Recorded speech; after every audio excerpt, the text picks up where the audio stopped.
What is up, YouTube? Welcome back to Leon the King TV to another episode of Let's Talk Wrestling. Tonight I am doing a Monday Night Raw recap. Edge turned heel on AJ Styles last night. Let's talk about it.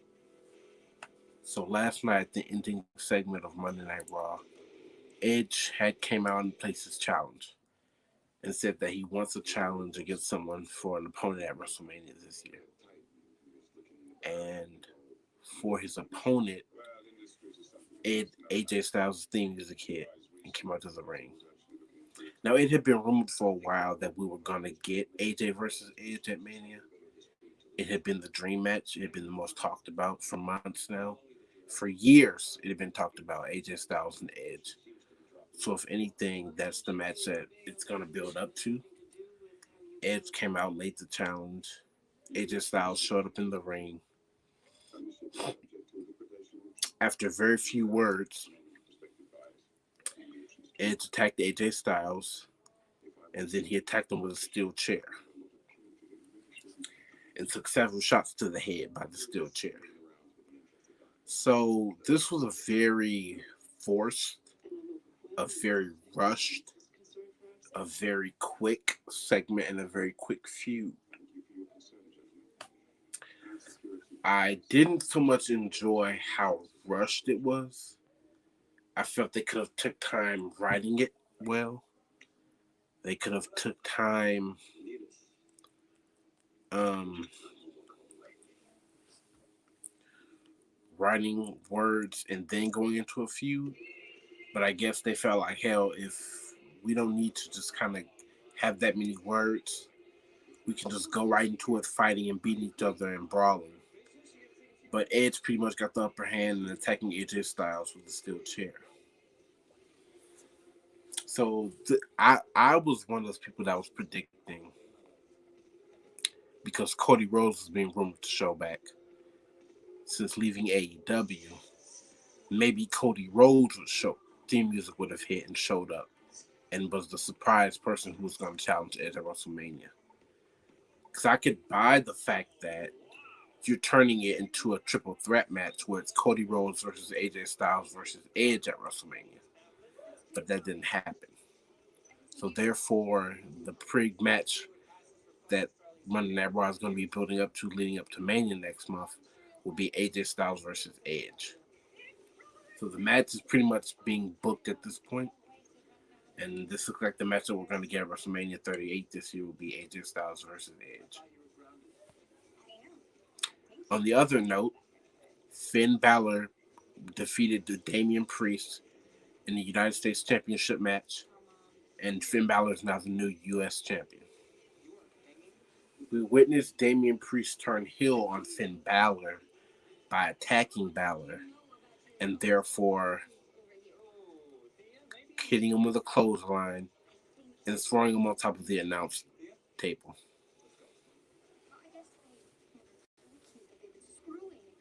It was very interesting seeing Damian Priest turn heel, even though he basically turned heel a week ago when he made a promo saying that the promo he made the week before. So I pretty much knew they were going in this direction. I pretty much sensed that they were going to go in the direction of turning Damian Priest heel. But I kind of like this because if it leads up to a WrestleMania match, which I think it will, we could possibly get Finn Balor, the Demon Finn Balor, versus the Demon Damian Priest. So to me, this is clever booking because of the similar gimmicks they have. This could be very good booking for WrestleMania. This could be a good WrestleMania match. This could be a good feud. So things look like it's shaping up for WrestleMania for the most part. But I do like the idea that Damian Priest is turning heel. So last night, for the women, we get a 6-woman tag team match. We get Queen Zelina teaming with the WWE Raw Women's Champion Becky Lynch and Doudrop, going up against Rhea Ripley, Bianca Belair, and Liv Morgan. Bianca Belair, Rhea Ripley, and Bianca Belair, Rhea Ripley, and pretty much get the victory. Bianca Belair got the pin and won the match. So therefore, I feel like the way they're booking Bianca is they want her to win as much as they can because they know she's a talent. They know I think she's a little overhyped, but on the other note, they know she's a talent. They know she's winning a bunch of matches. She won at Elimination Chamber. So now she's going to go to WrestleMania and get her shot against Becky Lynch for the title. So they're pretty much making it where they know she's undefeatable. She's talented. She's unstoppable. She's a force to be reckoned with. They're pretty much booking her to be that way. On that note, they got the victory. And for me, they're going to have to find a way to really beef up the Bianca and Becky segment. You know, maybe she's got the groove on Montez Ford and they beef up the feud that way. Just like the Naomi and Mandy Rose feud of Jey Uso was a couple years ago. Maybe there's something similar with this. I don't know. But whatever they do, they're going to have to find a way to beef up this segment because it's getting stale. It's getting boring. There's no writing in this. It doesn't even feel like a feud. They're just going to have to find a way to really beef up this feud so that way we can have an entertaining match come Mania. So that's how I feel about that. They're just going to have to, these next few weeks on Raw, they're really going to have to find a way to beef up Bianca and Becky. Maybe Becky attacks Bianca and somehow almost costs her the match for Mania. And then Bianca shows up the last minute ready to wrestle or whatever. You know, they're going to have to find a way to beef up that feud because it's just boring. I do believe we will get Rhea Ripley versus Nikki ASH or Nikki Cross, whatever you want to call her. We will get a match, I believe, at Mania between the two women. That's a match that I do want to see happen. So therefore, Nikki ASH and Rhea Ripley, I don't care what the stipulation, what kind of match, but whatever, we're probably going to get that match. And I'm most likely going to go for Rhea Ripley to win. On the other note, last night on Raw, we get a tag team match where it's RK Bro versus the Street Profits. Montez Ford gets the pin over Orton, and the Street Profits win the match. I was very shocked that Street Profits got the one over RK Bro, but at the same time, I wasn't that surprised because I felt like,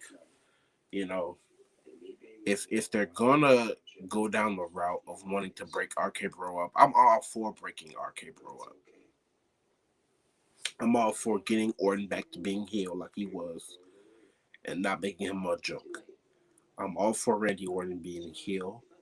I'm all for him having a feud and attacking Riddle and maybe setting up a WrestleMania match between the two.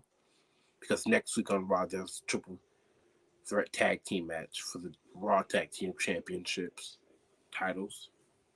It will be Alpha Academy versus RK Bro versus the Street Profits.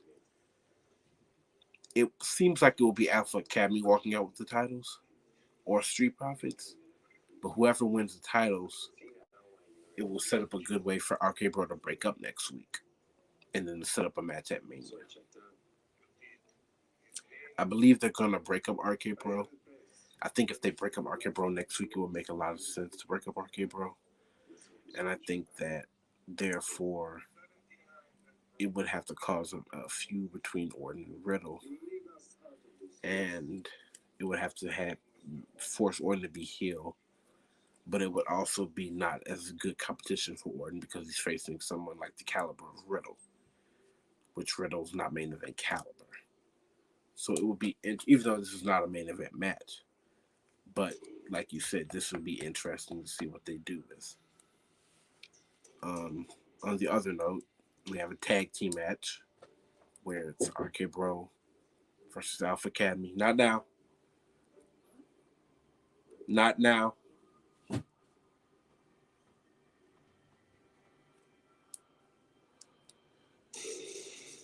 We get Alpha Academy, RK Bro, Alpha Academy versus Rollins and Kevin Owens.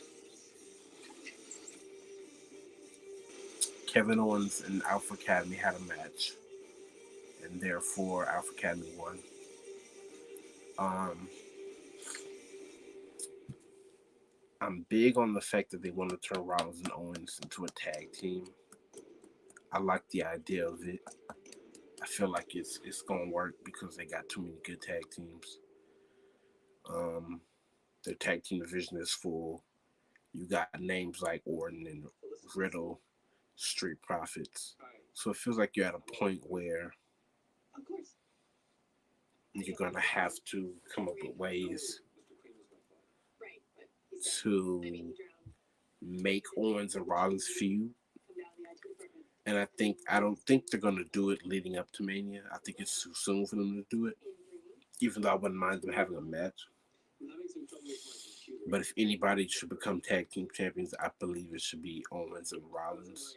And I would rather put the titles on Owens and Rollins instead of Alpha Academy. And that's how I feel about it. On the other note, um, what else happened on Raw last night? Um, we get Omos versus T-Bar. Omos wins. And seems like they're finding ways to push Omos, um, similar to how they pushed Great Khali years ago. I kind of see similar talent in Omos. I feel like Omos is like another Great Khali. He's like another big talent that WWE is pushing as a face. Um, he's indestructible. He's got moves.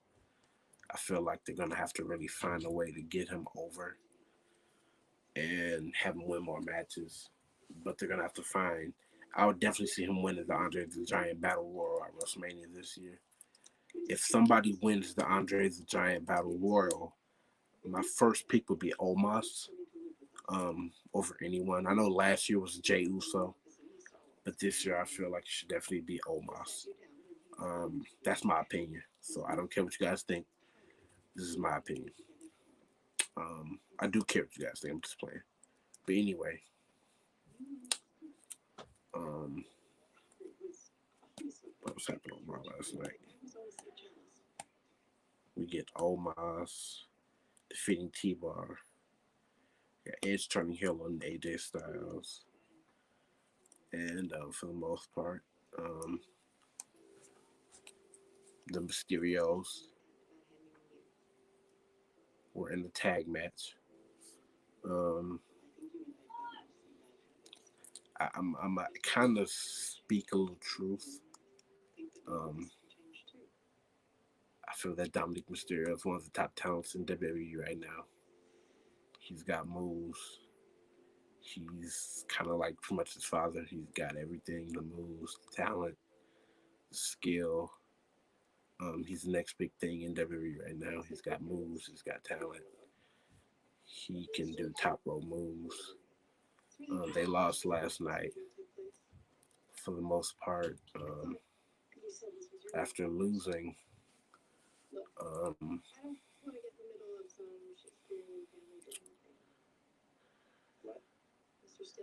but Dominic Mysterio, I feel like is definitely one of the top names in WWE. Um, I see him to be like another Orton when he was young. I definitely see potential in him being a WWE champion, a world champion. I see him winning the WWE title probably like in a year or so. These are my predictions, but I believe that Dominic Mysterio could be a world champion. I believe he's that good actually. Um, at next year's Mania, I would definitely like to see a Dominic versus Ray match, father against son. I think that would be interesting, seeing Dominic and Ray, or seeing Dominic turn on Ray and then leading into a feud. I think that would be interesting. But if anybody should become a WWE champion, Obviously, it makes sense to see Dominic. Dominic is good. He's got in-ring skill. He's young. He's a heartthrob. People, fans like him. It's just seeing young, fresh talent, something that we don't see often in WWE. He's kind of a breath of fresh air for the company and for the roster. And I feel like if anybody on that roster can face a main event caliber or win a WWE match, it would be Dominic Mysterio. So we're getting the Mysterios versus The Miz and Logan Paul at WrestleMania. The reason I don't care for this match because I'm not fond on seeing outside celebrities have to wrestle or compete in a match. Let professional athletes do their jobs. If anything, this is a match that I honestly don't care about. This is a match that I don't want to see. This is a match that I quite don't have any interest in, but I would like to see Dominic win and get his push, and let him put him over. Because for months they kind of buried him. He had been buried in a lot of matches he had. So I think that if they have the Mysterios win, it could really show Dominic's potential. But I do feel like at next year's Royal Rumble, the person who I want to see win is Dominic Mysterio. That's my potential. That's my predictions for next year. This is who I want to see main event, go to Mania, win the title, and push him as a main star, a main event star. He's a main event guy. So if anything, this is what I want to see. Um, but yeah. So for the most part, this was Let's Talk Wrestling. I enjoyed myself talking with the guys. Um, Make sure you leave a like, leave us a comment, hit that subscribe button and follow, or whatever you do, hit that subscribe button. And we'll check you out next time on Let's Talk Wrestling. Thank you.